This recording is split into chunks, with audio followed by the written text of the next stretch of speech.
Dans la ronde, à chaque fois, il y a un acte sexuel. Donc on a avant l'acte sexuel et après l'acte sexuel. Et elle me dit, ce moment-là, je veux de la danse.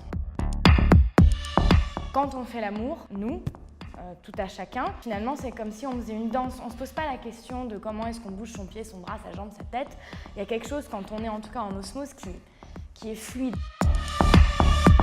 Déjà, cette chose qu'on ne voulait pas du tout que l'acte sexuel soit cliché. Donc c'est comment est-ce qu'on arrive à symboliser cet acte pour qu'il y ait de la sensualité, pour qu'il y ait quelque chose qui fasse friser le spectateur quand même. Et Simon, en travaillant, a trouvé plein de gestes. J'ai choisi de représenter l'acte sexuel par en fait des mouvements qui vont pas forcément aller dans le trash ou dans l'image explicite du coït.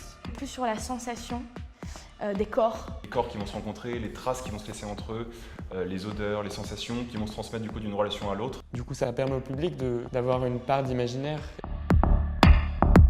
Je sers avant tout une pièce écrite avec une mise en scène qui l'accompagne. Alexandre, il a un univers qui est assez dark et trash et en même temps beaucoup de tendresse et de douceur et c'était parfait pour la ronde. C'est trouvé qu'il y avait là un canal de liberté artistique qui me correspond.